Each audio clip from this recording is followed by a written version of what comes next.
barakatuh.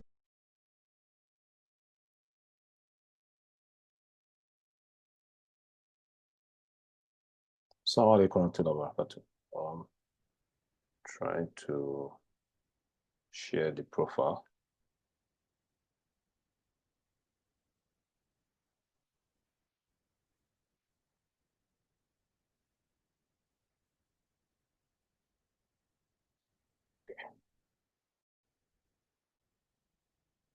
Assalamu alaikum warahmatullahi wabarakatuh. So we have with us as our next lecturer, Imam Dr. Jamiu Ridwanullah Kayode. He bagged his LLB degree in Common and Islamic Law from the University of Ilorin.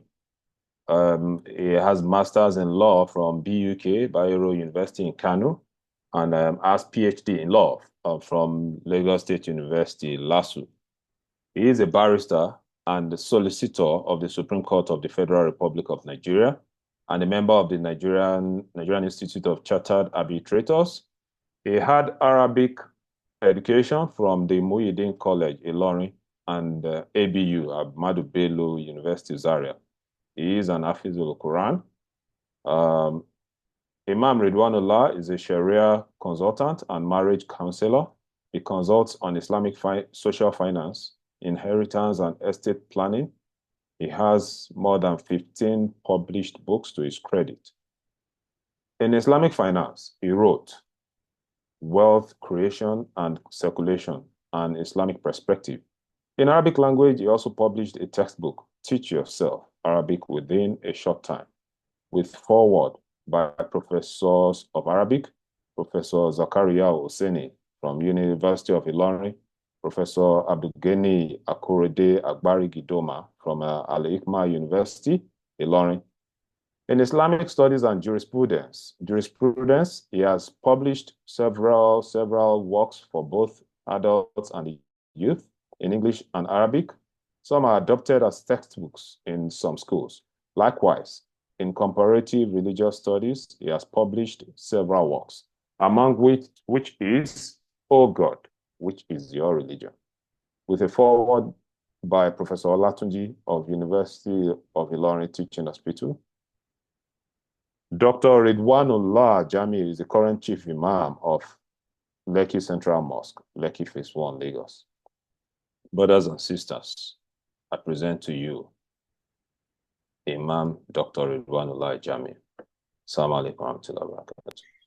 Wa alaikum assalam wa rahmatullahi wa barakatuh.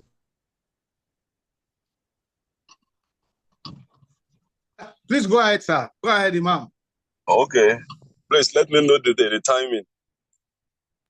Okay, so this is 11:12. I learned that you have another program by 12. I'm on transit. Exactly. we can see. So it's up to you. We can have about 30 minutes for your presentation. Then we can say that would take us to about 11:45 thereabouts. Right. Then we can take question and answer maybe in another 10-15 minutes max. Inshallah. Inshallah. Okay. Bismillahirrahmanirrahim. Assalamu alaikum wa rahmatullahi wa barakatuh. Alhamdulillah. Allahumma salli wa sallim wa barik ala nabiyyina Muhammad wa ala alihi wa ashabihi ajma'in. Amma ba'd. We have every reason to thank Allah subhanahu wa ta'ala. We thank him for the gift of life, for the gift of faith, for the gift of health, for the gift of family and all other things he has done for us. But the best of his favors to us is Islam. May Allah subhanahu wa ta'ala keep us firm on the path of righteousness. May Allah subhanahu wa ta'ala continue to increase us in Iman, knowledge and guidance. Amen. This gathering is an act of worship because any forum, either physical or virtual, in which a person desires to increase his knowledge is considered as an act of worship. And the Prophet sallallahu alaihi wasallam said, "Man salaka tariqan yaltamisu fihi ilma, salaka Allahu bihi tariqan ila al-jannah." Anyone who follows a path or a platform seeking knowledge, Allah subhanahu wa ta'ala will make the path of Jannah easy for him. So we are asking Allah subhanahu wa ta'ala to make this a way of to Jannah for us. Amen. I appreciate the efforts of all the organizers of this program. May Allah reward you abundantly. And may Allah make this session beneficial to us. Living the harmonious relationship, having a harmonious relationship with this time of ours, the globalized contemporary time, I think it's a very important topic we need to talk about. The reason is that we are faced today with new challenges. New time brings their challenges, actually. Challenges that were not faced by those who came before us. We are exposed to so many things today, which some are good and some are actually dangerous. But one thing that is sure is that the requirement for Jannah, the requirements to enter Jannah do not change, and they will never change. Irrespective of any change the society may be subjected to, or people may be subjected to, the requirements of Jannah do not change. Where Allah says, A'udhu billahi minash shaitanir rajim, Bismillahir Rahmanir Rahim, wal 'asr, innal insana lafi khusr. Allah says, I swear by the time, innal insana lafi khusr, mankind will end in loss, illa alladhina amanu wa amilu salihat, except for those who believe and do righteous deeds. Believe, faith, righteous deeds. وَتَوَاصَوْا بِالْحَقِّ, and they enjoin one another to follow the truth. The truth here is the Quran and Sunnah. The truth here is Islam. The truth here is the knowledge of Islam and the knowledge of the Quran and Sunnah. وَتَوَاصَوْا بِالصَّبْرِ, and the last one is they enjoin one another to be patient. So the third one is teacher-student relationship.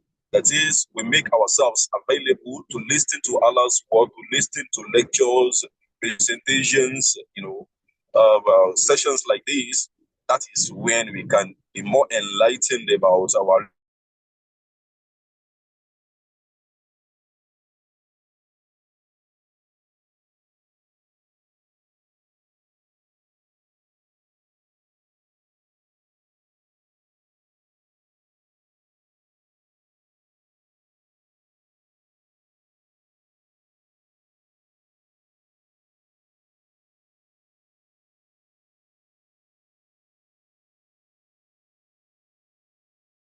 we don't know when, we don't know where, we don't know how we are going to die, but it's sure that we are going to die.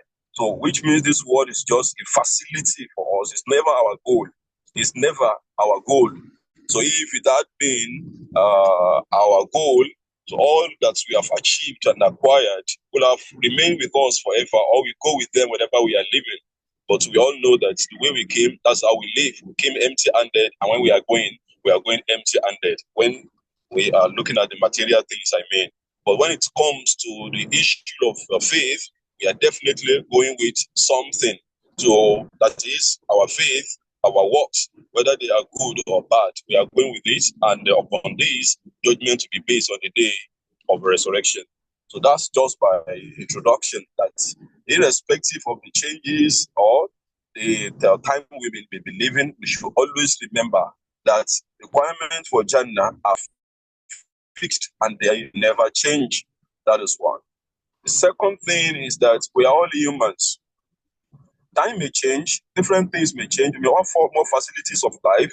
We may be able to network better than how it was done in the past, but we remain humans. Our feelings, we always have those feelings. Our emotional needs, our physical needs do not change.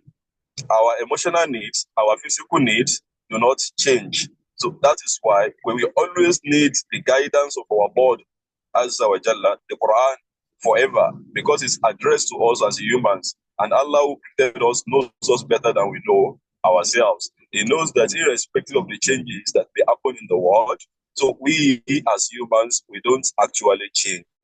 Our needs, our dispositions have always been the same. So we may only have different ways of expressing ourselves, different ways of living life, but those feelings, those needs, we are innate, and there is no way we can deny this. Now, going to the issue of the globalized world that we are living now, and how it poses some challenges to our families, our relationships as a couple, and how we should address some of the challenges this will bring to us. The first one is I've seen many women have come to me these days, coming for counseling about how they should go with certain matters. Some men too. And that's about the issue of the phone. Our phones, many women have complained that they no longer have the attentions of their husbands because of their phone. They are always on the phone, pressing this, doing this, doing that. Things that are not useful. To the extent that many of us have become addicted to the phones. In fact, most of us are just phone addicts today, just as one can be addicted to alcoholic drinks and things like that. Some of us are phone addicts today. And it's affecting so many things. It's affecting our relationship with our spouses. The quality time we need to spend with our wives, we no longer have that time with them. The attention we need to give them, we no longer give them that attention.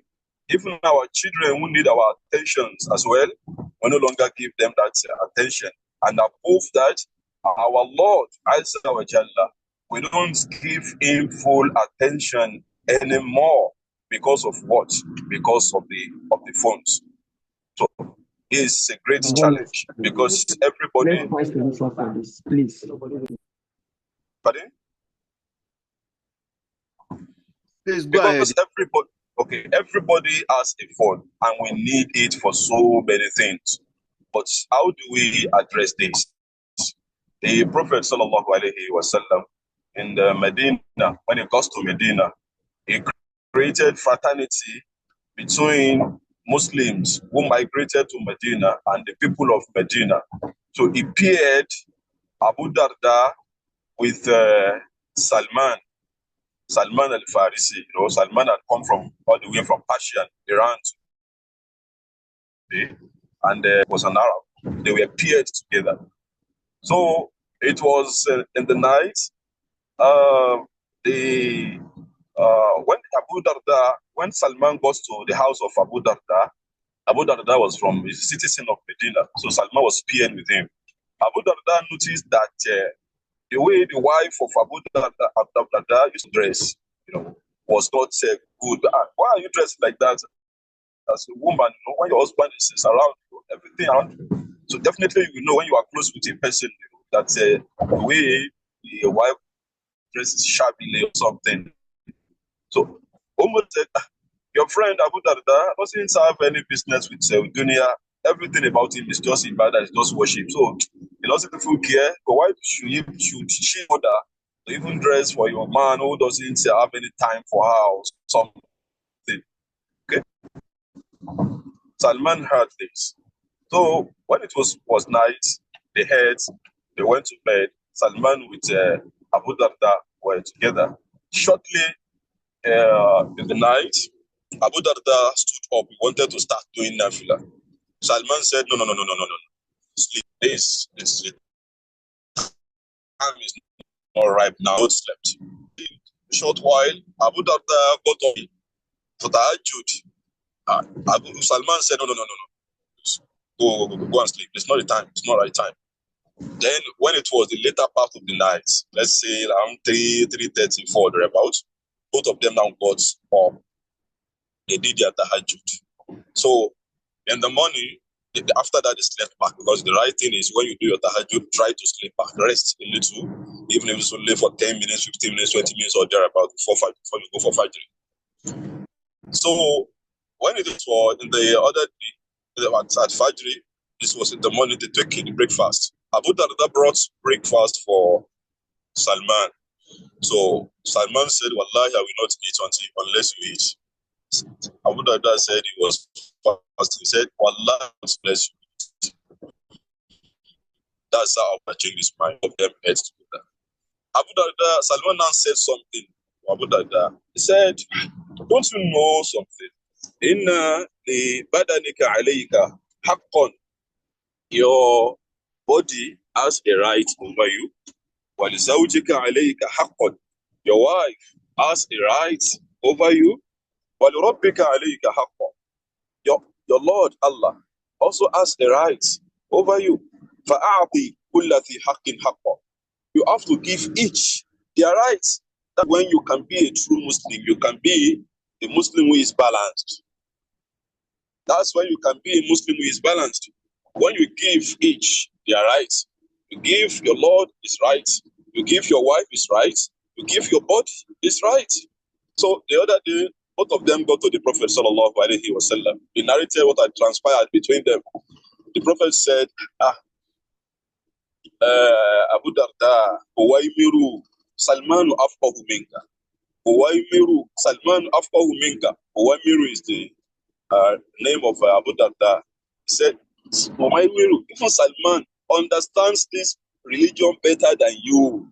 He understands this religion better than you. That you have to make sure that you balance yourself in everything you are doing. So why waking up for tahajjud around 11 a.m., 12, it's too early. 1 a.m. is too early. Why fasting every day? That has affected even your relationship with your wife. So having good relationship with your wife, giving her attention, playing with her, sitting with her, going out with her, things like this, they are things that you also do to make her happy. And when you make her happy, that is one of the duties Allah has placed on us to make our wives happy. So if you are not doing this, then you are not balanced as a Muslim. So that is how the Prophet sallallahu alaihi wasallam validated what Salman told Abu Darda, and that is how we should also go about it in our life. Please, we need to be balanced. We need to respect the time our wives need to enjoy with us. Whenever they need to have good conversation with us, we should not be on phone. You are pressing phone and you are telling your wife, come on, sorrow now, but to continue talking now. I'm listening. You are not listening. You are not listening. You may be listening, but you are not paying any attention. You only hear her, you are not actually listening. And it's always good whenever you are having a conversation, it has to be direct. Listen to her with a view to understanding her, not just so we will just be talking. No, if she does that, how would you feel? So the same thing, you women, we should not be with our phone when our husbands need our attention. Or when your husband has not even taken his breakfast, the lunch is not ready, the dinner is not ready, and you are pressing phone, you are watching YouTube, definitely you are going to have problems. You are going to have misunderstandings. Everything has its time. Everything has its time. You must know, give each their right. Your husband has a right over you. Your Lord has a right over you. Your children have a right over you. So we should make sure that we give each their right. That is when we can claim to be Muslims. Allah subhanahu wa ta'ala says, فَكَذَلِكَ جَعَلْنَاكُمْ أُمَّةً وَسَطًا. We have appointed you to be a justly balanced nation. So we are meant to be just and we are meant to be balanced in everything we are doing. Please, let us remember we are meant to be balanced as Muslims. We have to give each their rights. Let your wife have a right. Let your husband get his right from you. Let your Lord get his right, and everyone should have their right. Even some of us at work, the time we are supposed to spend for our boss, to spend in the office, to do certain things in our work, we are using it to press phones. And what you are doing is not something that really pertains to your work. So it's an act of injustice because you are being paid for a job that is not done. So you will collect your salary, but you have not done the right thing. You are postponing seven several things. So clients or things that will need your attention, you are not able to do what you are supposed to do because of the phones. It's an act of injustice. And the Prophet sallallahu alaihi wasallam said, "Al-thulmu thulumatun yawm al-qiyamah." Injustice leads to darkness on the day of resurrection. So we should try not to be unjust. And another thing in this is that some of us, we're always on the long conversations. When you talk, I don't know, so we are some people discuss with long conversation. Sometimes it happens with women. Your husband needs your attention. Your husband is waiting for you. Your husband is there, and you are time. So definitely it will lead to resentment. It will lead to anger. So, or especially when your children have just come back from school, when they need to rest, maybe they have some nap before it is asri time, so that they can be refreshed. Because of the phone, you don't have time to even put them to bed. Okay, we are going to do this, and because of the phone, so you after Isha, your children do not sleep on time. They do not sleep on time because you are on the phone. So doing one thing or the other. Please, we need to discipline ourselves. Discipline is the watchword. We need to discipline ourselves. Like there was a time in my family, I said, okay, because of this and that, after Isha, nobody is going to use the phone, except if you have, you won't go on the internet after Isha. You won't go on the internet after Isha, so until we are able to correct certain things. And I made it myself. I've made it, a routine. I mean, a practice for me that by then I don't touch the phone, except if I have an important meeting we have agreed upon that we have to go have this meeting, or we have to have an important call. But by then I hardly touch the phone, except if something pops up or something like that. But I try to avoid it. And in the morning before 7 a.m., I hardly use the phone. I hardly use it, especially the internet. I don't check any messages before 7, unless if I've been expecting something that is, needs my attention. So I will actually check after Fajr to know what is there. But in the night, I've never used the phone in the midnight or whatever. So I just thought we need to discipline ourselves.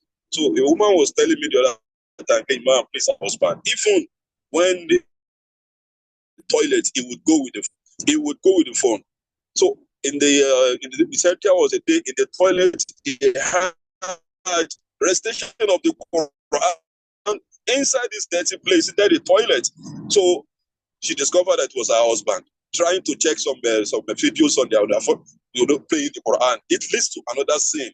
And this particular person the wife complained about, after Salat in the masjid, the next thing is his phone. I used to see him before reading the Quran, at least one juz of the Quran. I would see the one, this Quran is divided into 30 pieces. I would see one with him but now, in most cases, is the phone. So we need to really discipline ourselves.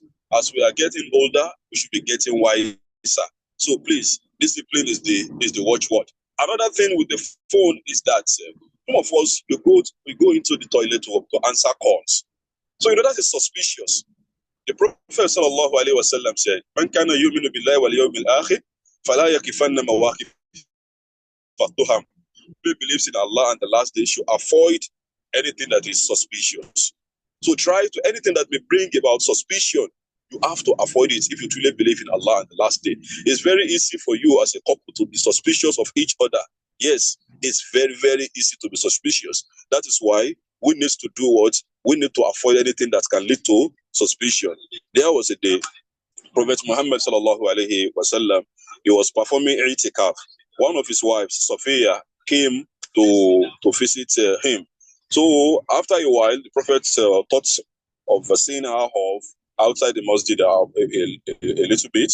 So as they were going, it was dark. So just imagine that period when there was no electricity. So it was dark, and it happened that two men were passing by. So from the Ansari people, when they saw the Prophet with a woman in the dark, they rushed their movement. The Prophet called them back. No, come. Look, that it is Sophia. They said, subhanallah. The Prophet said, no, it's not the matter of subhanallah. I'm at me, because I know that he operates amongst us, just like the blood runs in our vein. That's how Shaitan operates within us. That's why I have to clarify myself. That is Rasulullah sallallahu alaihi wasallam. If you could have said, no, I don't bother. Whatever you like, think about me. You know, I don't care. No. We don't let people, we Muslims be committing sins through us, and especially as a couple. So you should try to make sure that anything that is suspicious, avoid it. Why answering your call inside the toilet? Why do you wait for your husband to sleep before you now sneak out of the house to go and pick a call outside? Why do you, wait for your wife to sleep, you now sneak out of the house, go to another room or something to? So please, we need to be careful about this. May Allah subhanahu wa ta'ala guide us and bless our homes. Secondly, another thing is that it's very easy for us now to be drawn into infidelity through the social media and through the globalized world we are living now. We are on the social media, you are on Facebook, you are, many people hook up today through the social media.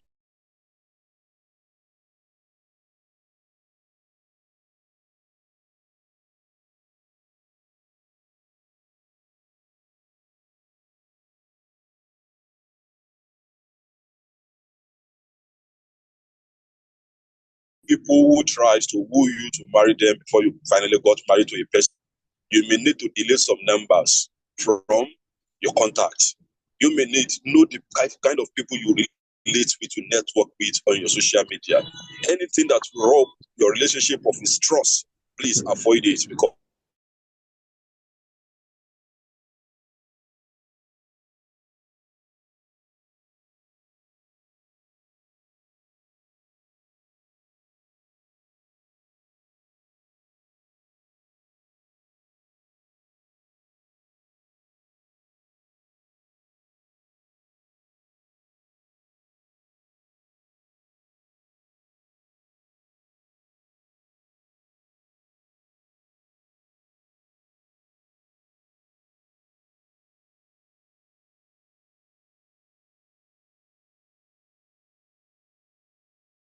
the private part of the sensitive part of our body. So we should try to avoid it. And also, the Prophet sallallahu alaihi wasallam, he said, "Al-ithmu ma haka fi nafsik wa karita an yattali'a alayhi nas." Sin is anything that disturbs your mind. It breaks your conscience. Wa karita an yattali'a alayhi nas. And you don't want people to find you doing it. You don't want people to find out about it. That is it.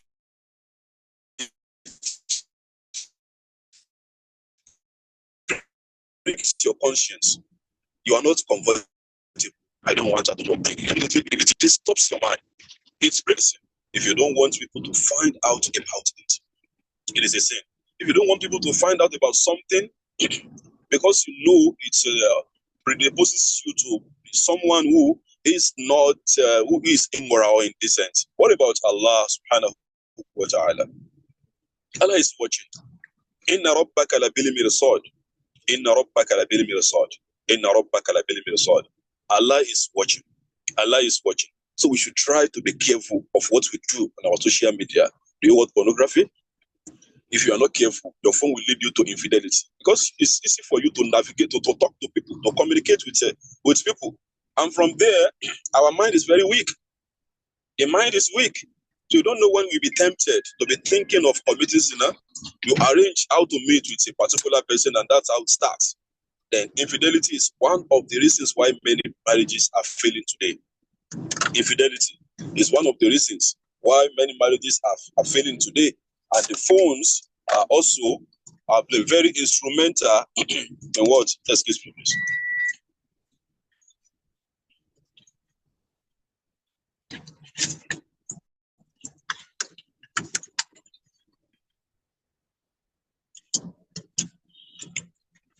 So the phone is very instrumental to the promotion of infidelity today. So let's fear Allah. If Allah says we have to lower our gaze, it's not only physically, virtually as well. You have to lower your gaze. Allah says, وَقُلِ الْمُؤْمِنِينَ يَغُضُّوا مِنْ أَبْصَارِهِمْ وَيَحْفَظُوا فُرُوجَهُم. Tell believing men they should lower their gaze so that they'll be able to preserve their chastity. And he said, وَقُلِ الْمُؤْمِنَاتِ. Tell believing women as well they should lower their gaze so that they'll be able to protect their private parts. So that's very important. The last one is some of us we work from home. Working from home has its advantages and it has its disadvantages as well. If you are not careful as a couple who work from home, both of you work from home, especially women, if you work from home. So, and you and your wife, you are always seeing each other. So, those charms in the relationship may not be there. So, it may not be there because you don't miss each other. You always see each other. So, you need to be careful. You need to know how to really handle the relationship so that intimacy, that atmosphere of love will always be there. That atmosphere of love will always be there. But when you are always saying, you may not be able to keep that. So those sparks may not be there when you see each other. That's why sometimes as a couple, when you have challenges with each other, you may take a break. This is where Quran has given us a concept that is known as Ilah. In Quran chapter 2, verse 226, Allah gives us that concept of Ilah. When a couple is having a kind of a misunderstanding, so you may say you want to avoid each other, but that's not be more than more than 4 months. It should not be more than 4 months. So in that regard, by that period, you'll be able to evaluate your relationship, evaluate yourself, whether you still want to continue with the relationship or not, whether you miss each other, whether that love is there, whether that emotional attachment and connection is still there. So you discover it within this period. So that is why when you separate, you miss each other, you know the value of each other. But when you see each other every time, so you may lose this the charm in the marriage, and that those sparks may not be found anymore. So we have to find a way around this to make sure that even though we are always together, we are able to keep that intimacy and that union. And one of the ways of doing that is doing things differently. Doing things differently. So even though you are always with each other, so do things differently. The women, you may change the way you dress. I mean, the house it looks like you change the present yourself for your husband as well. So let it, there should be a change in it so that there will be different things being seen and every day, so that everything will not look monotonous. And another thing is working from home to be challenging because you may not even be able to pay attention to the other person. You may have to work more even at home than you work from the offices. So you may work late in the night, 12 you are there, 11 when your wife needs your attention, or when your husband may need your attention, you may still be there. So you need to have a kind of agreement with them wherever you may be working or wherever you're working with, that at this particular period, you have to drift off. You have to be off the work. You won't be online because your family also needs your attention. Some of us, we work from home, even including Saturdays and Sundays, everything. You don't even have any time at all for your family. So that is not right. So finally, we should, in order to avoid getting addicted to phone, we need to set goals for our life. It's very important to have goals in our life. So set religious goals. Certain goals you want to achieve, for your spirituality. Certain goals you want to achieve in your family, your children, your wife. Everything, set goals for everything and have timeline for everything. That will help you set daily goals for yourselves, weekly goals, annual, monthly goals. Within this month, this is what I want to do. This day, at least my to-do list, you have it, so that you'll be able to plan yourself, maybe your time effectively. Because time is like money. If you are expecting some money, you don't have any concrete or proper plan for it, the money will come, you don't even know how you spend it. The same thing, the time. If you don't plan ahead how you want to spend your time, the time will come and you don't even know how you spend it. And the time is much more important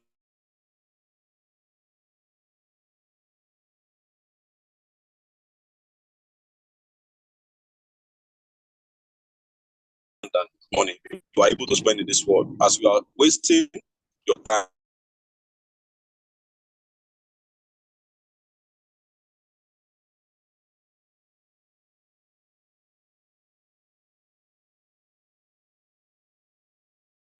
Your time book, know how to go. Let's always set goals for our lives and do the right thing before the heart beats its last. May Allah subhanahu wa ta'ala guide us right. May Allah bless our homes. May Allah grant us happiness. Amen. Subhanakallahumma rabbana bihamdik. Ashhadu an la ilaha illa anta astaghfiruka wa atubu ilayk. Assalamu alaikum wa rahmatullah. Wa alaikum assalam wa rahmatullahi wa barakatuh. Jazakumullah khairan, Ustaz, for this wonderful rendition. Despite the challenges, you are on the road. And despite that, we've been quite privileged to have you on board today. Thank you, Jazakumullah khairan, for the word of wisdom and experiences you have shared. May Allah reward you with goodness, both in this world and the hereafter. Amen. We have, so quickly, we can delve into the question and answer segment. Now, we have a few questions already posted. I'll read out those questions and others would come and I would also let you know. A few questions we have had here. Number one is saying that, how does one manage a partner or a child who is addicted to phone? That's number one. How does one manage a partner or a child who is addicted to phone? Number one. Number two, how should we correct a husband who is very addicted to phone? Those are the two questions we have had here. You can answer those two questions while or we take other questions as they come, inshallah. Thank you. Okay. Alhamdulillah, salatu wassalamu ala rasulillah. How to handle a child or a spouse who is addicted to the phone. So there is a tendency that anybody can be addicted to a phone, whether you are a child or you are an adult. So, like, for example, last night, so when I was about to sleep, I just thought it wise to go around and check on everybody and see that everybody was, everything was okay. So I went out. I didn't know that the tablet I gave to one of my children. So in the evening to do something, I forgot I left it with him. So when I went around 10, so as I entered their room, he hid it under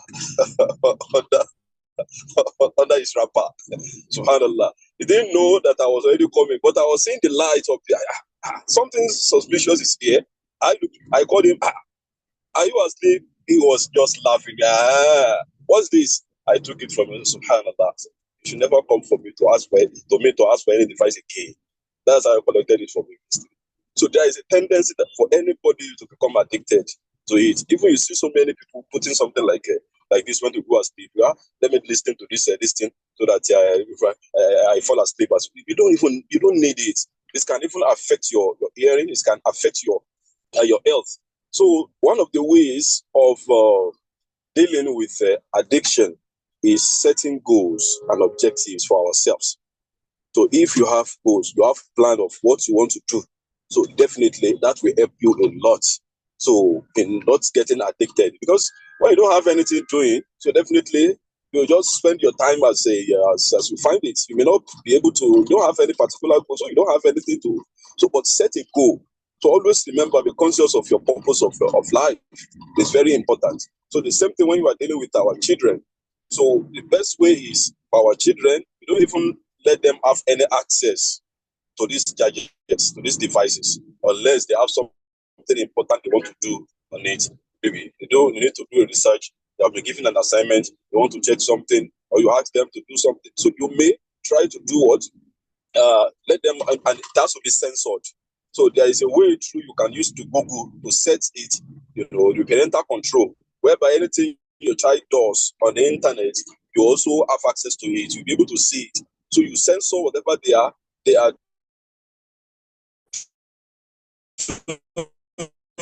That one is important generally, but particularly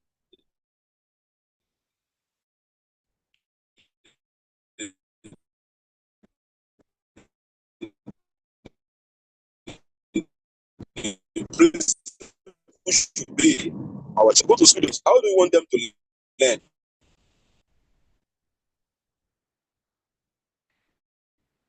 to use our own money to destroy the future of our children. So we need to be careful. So don't give them these phones unless you see that they have become adults. They are now going to the university, or you are sending them on errands. And if you want to send them around the phone, buy a phone that doesn't use internet. And then each time they finish using it, there should be a place where it should be kept. They do not have access to it. Let them get used to things that we also were used to in the past. And some of us, we don't even engage our children to do anything. That's why they complain they are bored, they are tired. So we remember when we were young, how our children, how we served our parents. We used to sell so many things for our parents when we were young. So today it's very difficult for some parents to engage their children. It's your duty to do this. It's your duty to sweep the parlor, to sweep the room, to clean the toilet, to wash this. Sometimes you even get a house help doing everything for them. So it's very dangerous. So give them tasks at home. So let them have timeline for everything they do. So with that, you'll be able to get them away from using the devices. And the device to be used as a way to even motivate them. If you are able to complete the surah you are memorizing, you are able to do this, you are able to do your assignments, you are able to wash these clothes neatly, you are able to do this. I'm going to give you this the device. And if you are giving them, set a timeline for it. What's time now? This is 10, for example. When it is 10:30, you have to bring it back to me. So, and anything you do not clean it or clear it, because some of them are very smart. When they know they have done something bad, before you do, they even seem smarter than us today. Because to giving these devices, they prove to be smarter than us. So we have to be very careful. So set goals for them at home. Give them tasks and don't let them have access to these devices unless they have something important. But for our spouses, for women, it's very difficult for them to really prevail on their husbands using the phone. But we only appeal to the husbands to fear Allah, subhanahu wa ta'ala. And if you know you cannot control your husband the way he uses his phone, you will look for the ustaz or the imam your husband listens to. You may report to him. Perhaps he may include this in one of his lectures. So where your husband is likely going to be there. Or you may inform a friend. So probably he may find a way to use diplomacy in telling the husband to also do the needful and not getting addicted with the device. May Allah guide us right. Jazakallah khairan. I have two more questions for the Imam before we leave you to go for the next program that you have. And the first one says, infidelity is a widespread issue, now widely celebrated as freedom of partners. And the question is, what is the best way to discourage oneself from it? E.g., Equatorial Guinea case, is there any particular prayer to aid one to remain focused and help build Iman? That's question number one. I hope you got it. Number two, the next one, it says, with respect to gadgets, what about someone who is handicapped, someone that is physically challenged, I guess, and whose only means of communication is attached to the phone? How does that person make the best use of the phone? And the next one is, sporting is halal, but what about taking football as a career by a child? Even though this question is outside the topic, but the questioner says you should please answer the question. Thank you. Sorry, Imam, there's a similar one that I think our moderator missed by Brother Wasu Adeoti.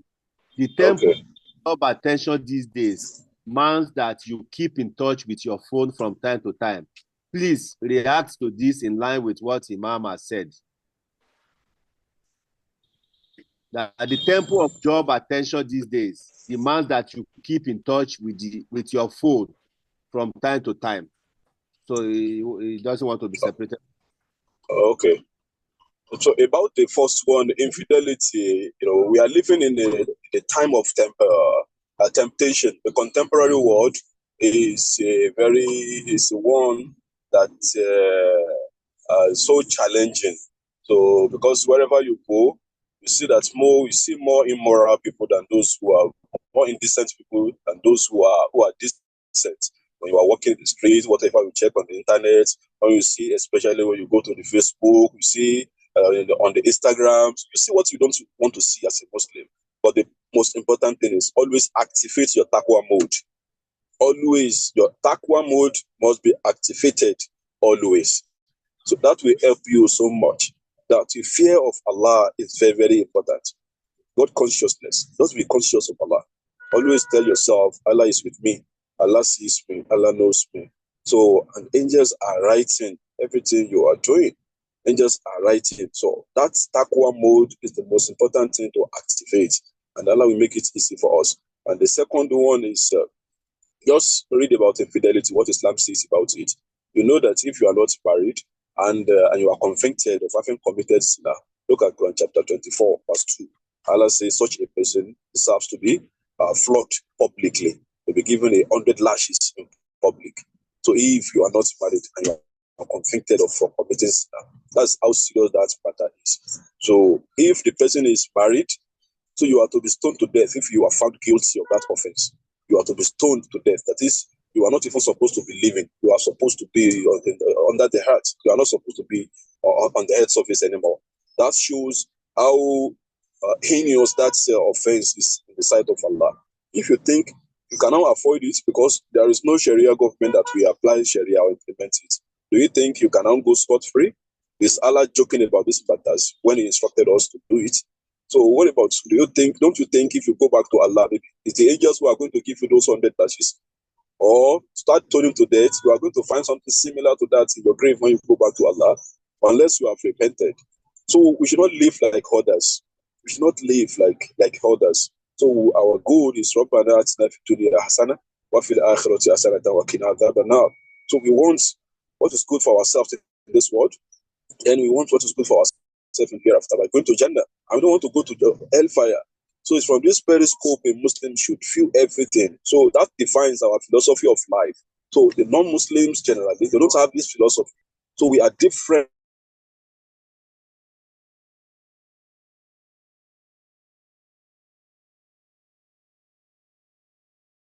From live like that. So be conscious of it. So we repent to Allah. And the discipline is very important. Discipline.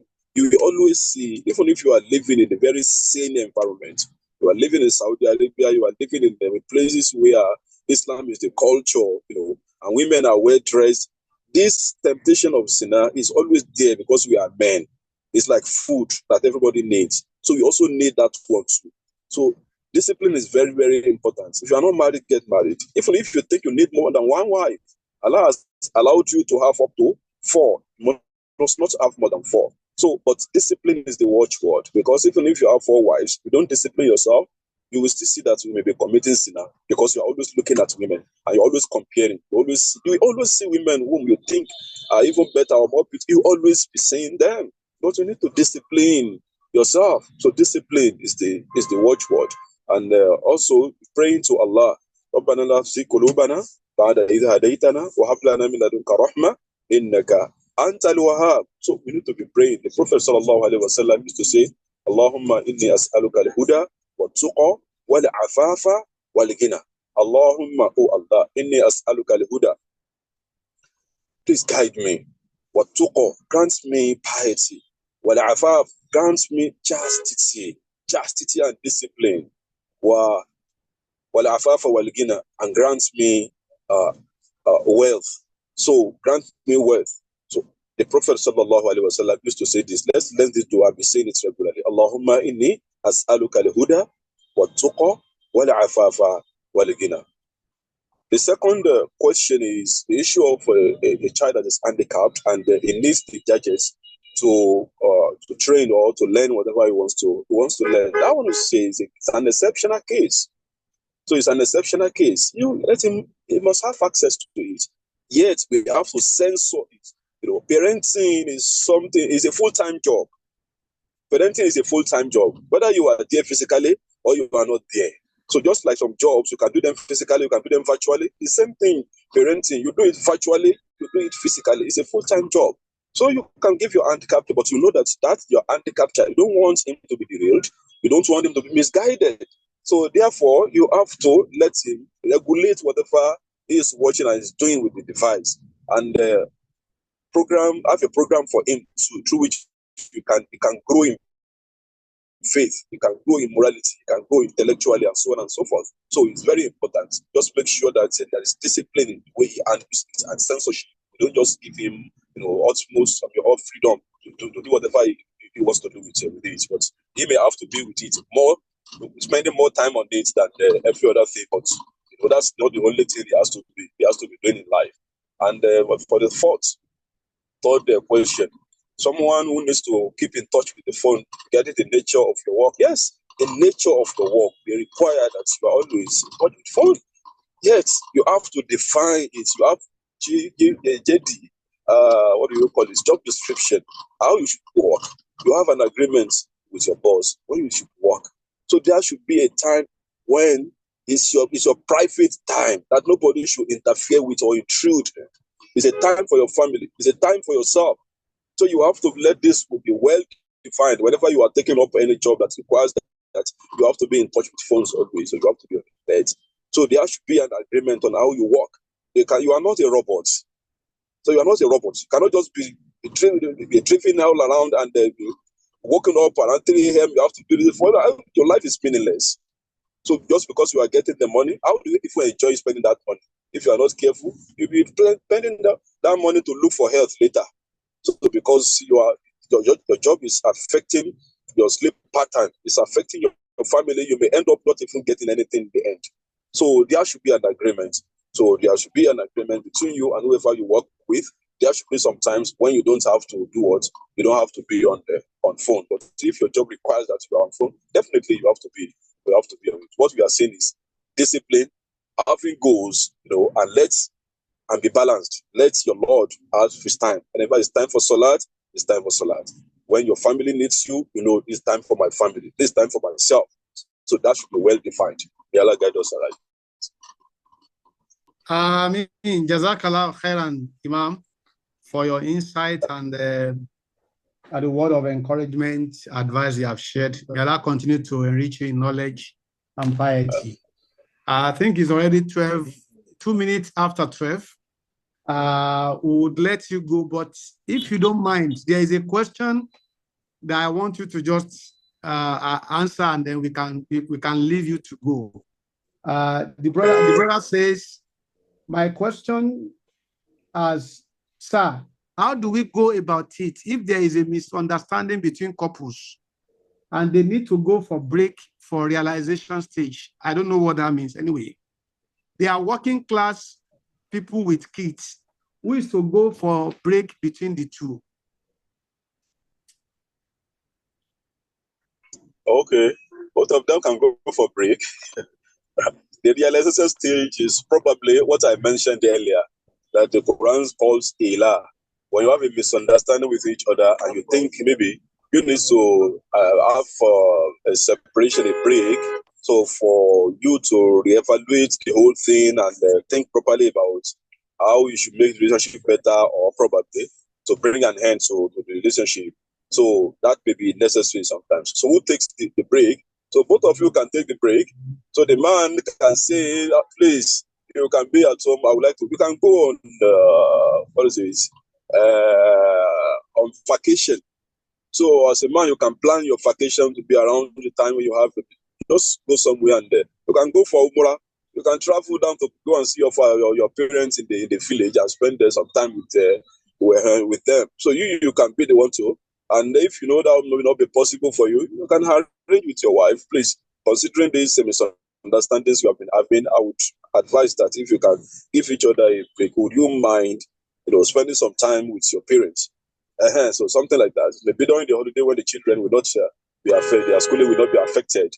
Or even if they are going to spend a term in another school somewhere, so that within this period you try to evaluate yourselves and you see whether you still want to continue with the relationship, or what do you think to mend? You think you need to mend in the relationship? Yes, anybody can go on break. Only that must not last, longer than 4 months. So within, it must not be more than 4 months. That does not mean that it must be 4 months. It can be 10 days, it can be a week, it can be a month. The Prophet ﷺ once did it with his wives for 1 week, for 1 month. So everybody kept to themselves. So you all the wives stay where you are. He himself is staying in a particular apartment, in a particular room. So he said, no, there's just one for 1 month. So it's happened. The Prophet himself did it for 1 month. Sallallahu alayhi wa sallam. Just to guide us and to teach us lessons. That's why some things happen in the life of the Prophet sallallahu alayhi wa sallam, so that we can learn from him. May Allah guide us aright. Ameen. Jazakallah khairan, Ustaz. We are grateful for your time and the knowledge you have shared with us today. May Allah continue to guide you and increase you in knowledge and piety. I think we can allow you to go while we just quickly go to our first speaker. We can take questions and answers from our first speaker. Thank you so much. Imam, we are not allowed to go. Remain on the platform for us, for Allah's sake. Even when you are at the program, your focus. Please, because we want you to also. I don't want to be addicted to the phone. I've told you this. For halal things, may Allah reward you abundantly for us. Yeah, if I would not have any role to play again, I would like to to be off the phone completely. I will not hold it. Okay. Jazakallah khairan. We'll take on Sister Suro. I believe she's still on yes, so we can take questions from our first speaker here. We have a question. I will still send it to our first speaker. I believe she can still answer the question. Sister Suro, are you still on board? No, yes, please. The questioner says, still on question on football as a career was not answered, maybe because it was considered unrelated to the topic. Okay. But what about when parents disagree on permissibility? I think it's for the Imam. I don't know whether you can also chip in one or two things here, being a family counselor and somebody who also has knowledge and interest in this area. It's about the question is, I'm trying to look for that particular question. I'll put a question, sir. With all due respect, let's leave it for Imam to answer, please. Okay, that is fine. So the other question for you, I would suggest that the couple, okay, that is not. Let Imam respond. Let Imam respond because he may leave any time. Let him respond. He's still on the platform.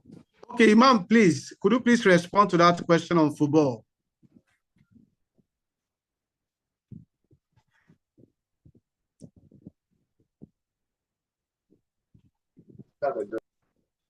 Please unmute.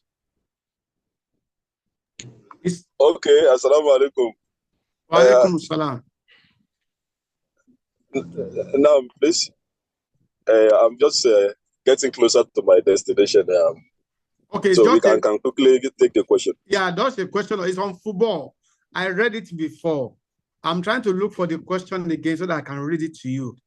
It says, sporting is halal, but what about taking football as a career by a child? And an addendum to that question is that the parents, they are disagreeing as regards whether the child should go, whether it is permissible or not. Won't that affect the harmonious relationship of the family? Okay. Sporting is generally halal. So with some conditions, attached to that in Islam. So, but generally it's halal. But something everybody knows that free mixing between the opposite sexes and it must not affect your salat, and gambling is not allowed. Things like this. So, but to take it as football as a career, ordinarily you can play football, as a way to wind time or as an exercise, sporting activity. But to now take it as a career, so I can't say it is not permissible. So because if it is halal for you to do it, so then if you make halal money from it as well, so there won't be anything wrong with that. It may not be a noble thing, so that all of us will go into it and or many of us will go into it and take it as a career. So just a way of entertaining people. So we entertain people even though it may be at our detriment sometimes. So because the accidents or that or something that may very dangerous for one to actually be involved in that for too long. If you want to do it for a while to make money and then maybe establish businesses or establish something else. So if it doesn't affect anything in the deen, it doesn't lead to haram. So I can't say taking a football as a career is haram. So because playing football itself is not haram. So and if something is not haram, so if you want to make money out of it as well as a career, it won't be haram unless it leads to anything that is haram. Wallahu alam. So we may not encourage it, but you won't say it is haram. Allah knows best. Jazakallah khairan, Imam. I will thank you for your time. You are almost to your destination for the next engagement. We ask Allah to make it easy for you. Your days. So, and I also want to let you know that we have a small presentation, just a gift to appreciate your time you have spent with us and the sacrifice you have made to be with us today. And people have benefited immensely from your knowledge and insights you have shared. May Allah continue to enrich you in knowledge and increase you in piety. We ask Allah to preserve you for us for the deen. Jazakallah khairan. This will be delivered to you, inshallah. Jazakallah khairan. Inshallah. Thank you so much. Barakallah. Assalamu alaikum wa rahmatullahi wa barakatuh. Wa alaikum assalam wa rahmatullahi wa barakatuh. So, question to Sister Sururo. The questioner says, what are the best tax guidance websites that one can adopt on a daily basis to help discipline a child? Do you suggest children-friendly sites, or do you want to suggest children-friendly sites that can guide a family on day-to-day routine to guide the child and the family? So that is the first question, please. If you can quickly answer while we are expecting others to post their question on the chat. Thank you. All right, thank you very much. From the top of my head now, I can't mention any. However, I will suggest that if the child needs to go on the site on a daily basis, you want to look at things that will be learning skills. So, for example, maybe something teaching him about how to cope with maybe bullying situations in school, or maybe how things work, or morals generally, things that interest and not necessarily for entertainment. Now, if it's entertainment, then of course documentaries as well. Documentaries are fantastic. And then read aloud. Okay, I think some ideas are coming and read aloud. So these are like book sites where they have less animation, because the reality is that the problem is the animative effect of these internet devices on the forming brain of children. Don't forget I share that the brains of children do not fully develop until way after 20 years old. So you want to limit the stimulation from these things. So you want to, rather than be looking for sites to engage the children, why not look for physical activities that can engage them, where they will build real life skills. They will learn problem solving. They will learn emotional intelligence. They will learn conflict resolution. They will learn communication skills. They will learn listening skills, social interaction, and all of those things. So for me, those are always preferred to being behind a device and saying you're learning. But yes, you can learn. So look at, if you can now find sites that will teach those values, then they may be okay. But don't forget, these things can be addictive because of the dopamine effect it has on the brain. So you have to be careful. Thank you so much, Sister Suro. The next question is a follow-up to that question. And the questioner says, gaming and social media addiction has become rampant in Nigeria. Of course, not only in Nigeria, I want to add, it's a global phenomenon. What are the treatment practices for this addiction, both here and abroad? And what are your recommendations for parents with addictions? Okay, alhamdulillah, I think Imam answered that question. And let me just add that children learn a lot from observing their parents. So as parents, we need to ensure that first we are demonstrating healthy technology habits by limiting our own screen time and focusing on being present, being in the moment with our children. We need to show them balance is possible and that life can be more meaningful with real world interaction. Then again, you don't want to go into that station with thinking punishments, because you need to have conversations, be comfortable with having conversations with your children. Everything is not about stringing out a punishment. So talk to the child about the impact of excessive games and social media on their mental and physical health. It's just like when people come and like, okay, my child wants is all this transgender thing. It's so easy. Just calling for a video of someone that did transgender and is regretting it and all the health issue they are having. No one wants to put themselves directly in that role. But if you're saying no, you can't do it now in this house, you're going to be there for a longer time. So rather than being punitive, right? Let the child understand the effect on the mental and physical health. There will be sleep disruption, there will be straining in the eye, anxiety issues, and then let them understand how much screen time, eye can affect their well-being. And of course, you need to understand the appeal behind this thing, because those things have to do with the hormonal release of dopamine into the system, which causes excitement and all of those things. So that's why it's easy for the child to be addicted. So just like when you're dealing with cases of addiction, you want to do a gradual withdrawal thing that helps the person to still feel that in quote excitement, but with another kind of activity. So for example, you can start by helping them find other activities they can do that can also be exciting. Most of the time, we lock our children up in the house. They do not interact once they get into the home.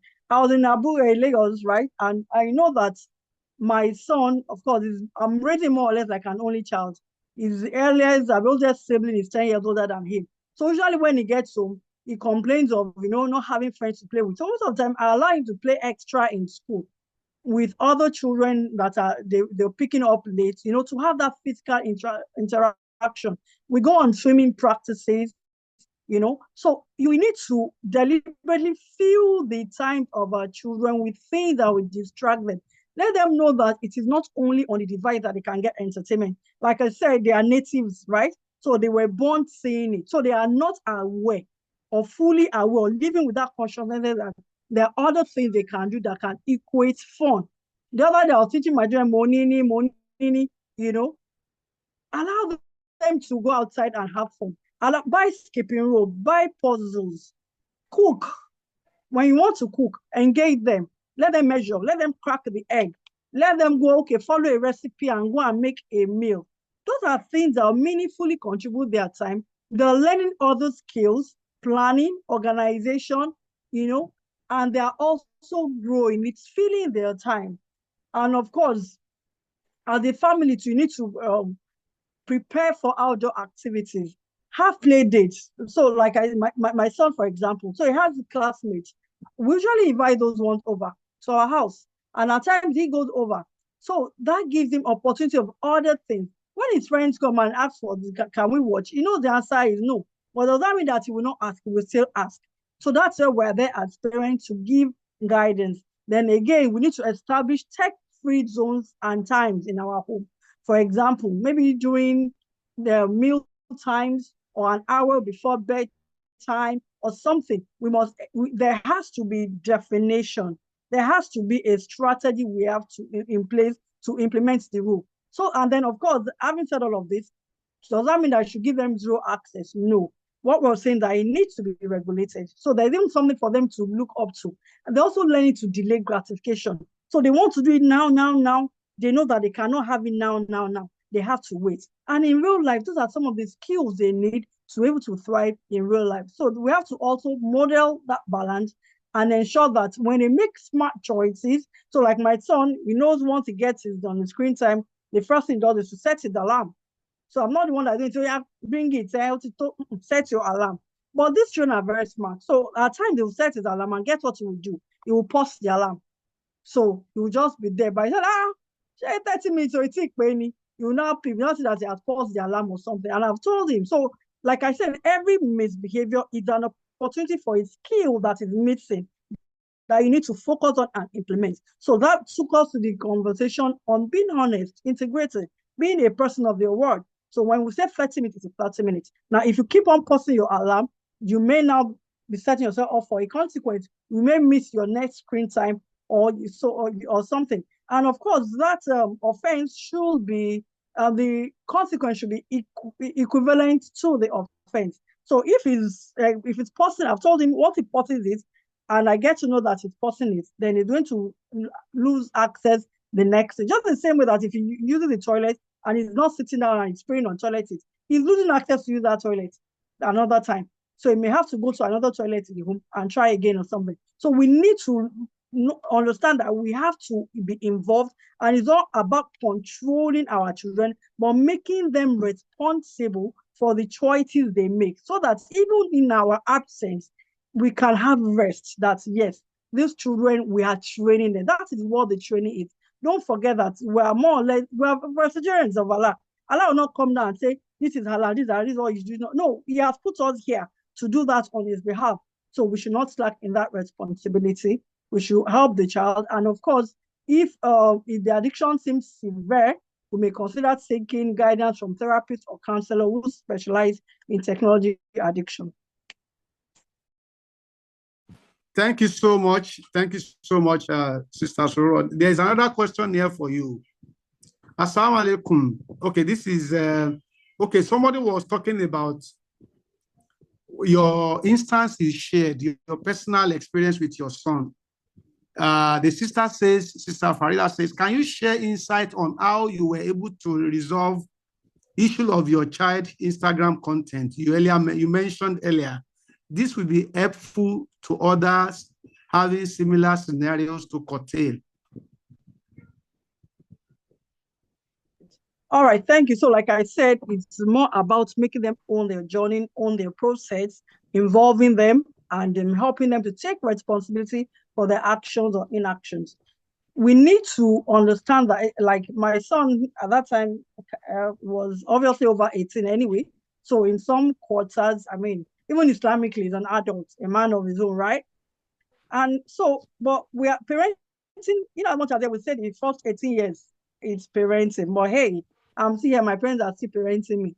It's a role that you just, your situation or your role or your capacity changes, right? But you're still there as a parent to guide your children along the line. So one of the things we do was conversations around this. We look at what you're posting.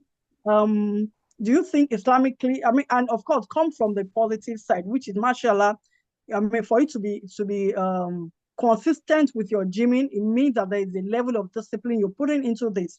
And it got to a point that he was even a gym instructor, so he was even able to earn at the side. So of course, that was good, right? So coming from all those positive, right?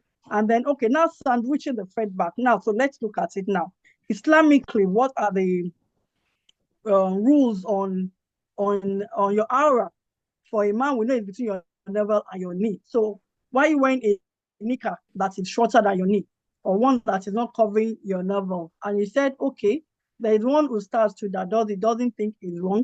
I said, okay, fine. And he shared the link of the ustaz with me. Is that Oyinbo ustaz? And I said, okay, but fortunately, the guy wore a kind of belt around his navel, right? So I was like, okay, you can see. Even though his knicker is not on his navel, but I'm not seeing his navel. I'm seeing something there. Well, and he just said, okay, I'll order it from Amazon and get it. I said, fine. I said, okay, so now you're also going bare-chested. As much as Islamically, yeah, that's not okay. That's okay. I mean, you're not in Salah. But I think the level of decency, fortunately, when he sent the video of the gym, you see other people in the gym, right? I'm like, so you can see that other people in the gym, they are wearing like singlet kind of thing. Why don't you look for those things, whatever? And he said, okay, I was going to invest in it. Did he invest in it? No. But we just kept on having the conversation. Well, it wasn't the focus of our conversation. We kept on talking about other things. I didn't have asked him so much, but I will go into his inbox, look for encouraging messages. I will send it to him. I will send one to him on WhatsApp. I will send him, tell him, and basically send him notes of encouragement. And then we'll have a family meeting. We'll talk about it. We'll talk and we'll not even go there, So we got to a point. I now involved one of my friends that was also like I said, you get to a point in your parenting, you have to find co-parents for your children. Your voice cannot be the only voice you'll be hearing. Your voice is too shallow and you are too small in the grand scheme to be the only person that your child has to obey or listen to for advice or direction. So they need mentors, they need role models.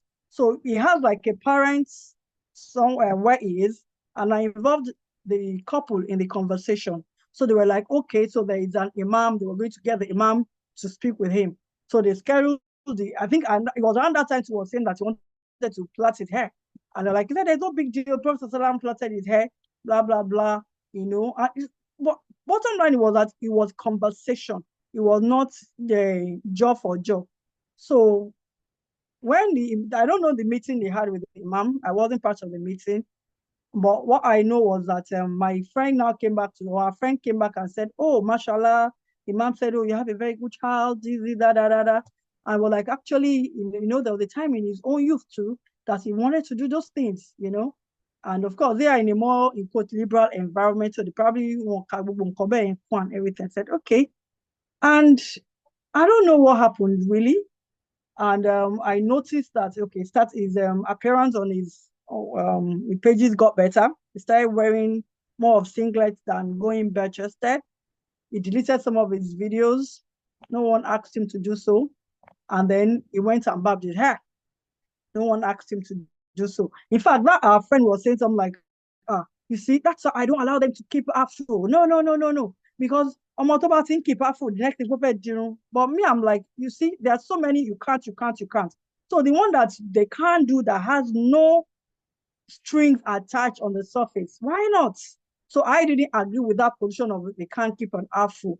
But so now, hey, he kept his afro, and after a while, he went and cut it off. And when he cut it, we were like, oh, wow. We noticed.